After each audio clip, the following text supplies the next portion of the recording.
A lot of people say this about Superman, that he's boring, he's too good, but I think right here, right now in this country, we could use a Superman ideal to aspire to, and I'm hoping that that ideal is done really well and gives does exactly that, gives us something that we should all shoot for. I wanted to talk about this comment from Anissa's, and it's interesting comment to me because it kind of plays into what's going on in the country right now.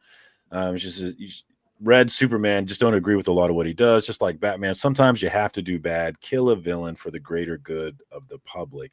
And that sentiment is running through the country now as we're dealing with this Luigi killing a CEO cold blooded on the street. And a lot of people have been cheering that on. But like, I think we all got to understand is that, okay, I think the reason why Superman doesn't do that is, and why Batman doesn't do that is because being the judge, jury, and executioner is a very, very problematic position to be in. And that's why we don't have that in this country. And so, yes, they can make those decisions, but like at the same time, who are they to make those decisions? What gives Tom them that Taylor just authority? reiterated that in Batman. He took over Detective Comics 2 issues ago, and his first issue was a heartfelt story about where Batman's don't kill rule comes from. And it comes from his father, who's a doctor who took the Hippocratic Oath and saved Do no harm. He saved this couple came into the hospital. They were in a wreck because the dude was beating his wife while driving. And every doctor there wanted to just let this known criminal, huge rap sheet for beating women, just let him die on the table. Thomas saved him. And at the end of the issue, it was revealed to be Joe Chill that he saved. And Bruce was familiar with this story from Martha even fussing at him at home about can't believe you saved that guy kind of thing. And him expressing to her the value of human life. It's inherent. You're born with that value. It's God-given kind of thing, and Bruce took that on full-heartedly by losing his parents. It's one of his memories of his father, of how important that was and what it means to have life, It's a moral quandary, and I think that's what makes Superman interesting to me. Is like people say he's boring because he's all powerful. Superman has his weaknesses, plenty of them.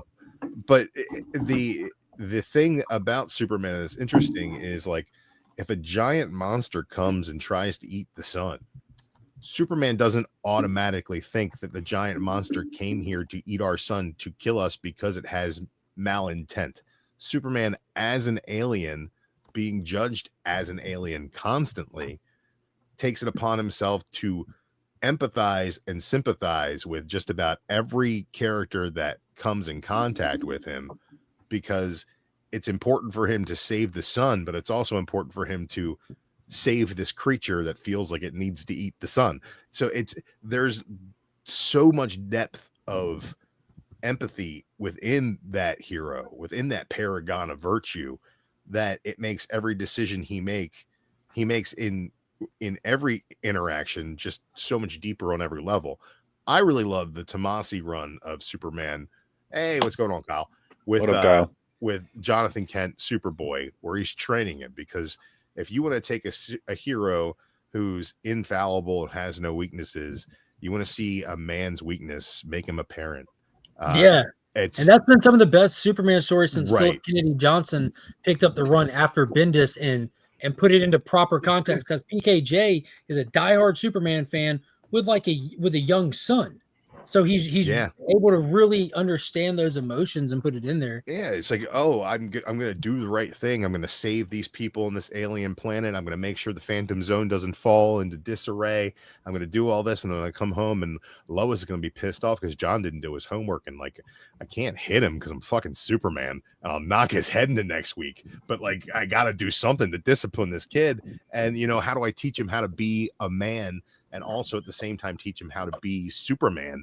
And that to me is one of the most interesting stories I've ever read. Anissa says, I don't agree because the villains in the story have been playing the judge, jury, and executioner. And that's a fair point, but I think that's what separates the heroes from the villains. And who wants to see an evil Superman, like another Brightburn? Right. And if Superman starts making those decisions, at what point does he become evil too? Yeah. What if he's a sociopath? No, the first time he does it. Especially with his power level, the first time he does it, he's evil. And I think this argument about the ideal is interesting to me, because you've seen this, like it used to be everything was ideal. right? Superman was ideal. Adam West Batman was ideal. Everything played to the ideal. And then we get into this era where like we wanted things to feel more realistic. We wanted it to The feel gray areas. like our real life, because real life is gray like that. And so we wanted more of that in our cinema, in our media. But and this reminds me of the American Sniper movie. I don't know if you guys remember that movie, Yes. but there was a lot of hoopla about that movie, about how like it wasn't accurate. There was, people saying that this isn't true and all that. And like I read all that, but then I saw the movie and I made the decision like, fuck it. I don't care, because this movie is presenting an ideal that I want to aspire to. And I don't give a fuck if it's not true. Like that's what we need. And is an ideal to aspire to, even if it's unachievable. Yeah, I and think to this, and this, and Mike, I know read Kingdom Come. It explains it all. Kingdom Come, like how Marcus said, we've shifted away from all these characters being ideal. Superman still is. He holds himself to those standards, and it's everyone's ideals. He holds himself to the ideals that we all agree on, whether you act upon them or not. If you don't act upon those ideals, you know that you're doing wrong. Truth, justice, and a better tomorrow. It's really that simple. And the American warrior. Oh, sorry. Well, it boils down to those. It boils down to those three. You know what I mean? And if you read Kingdom Come, that's what it's really about. Is like this next wave coming in with their subjective morality and their who's ideal mentality, and you see what becomes of the world and the necessity for universal truths and traditional morality that everyone does agree upon.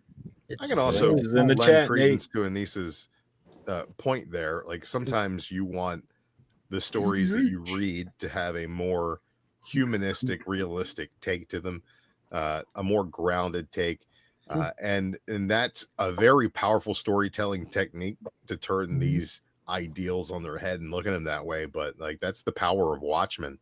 But if everything's Watchmen can't be Watchmen. Yeah. And if you look at what happens to Dr. Manhattan when he just sits there as a god and just ponders humanity, he loses himself. You know what I mean? He literally loses himself. He can't be the ideal because so if you look at Superman, he's got the powers of a god, but he's holding on to his humanity, and you're watching how he does it in these stories by caring about the Sun Eater and not being willing to not care. The second I'm willing to not care, I know I will lose a piece of my humanity, and I'm not willing to lose it.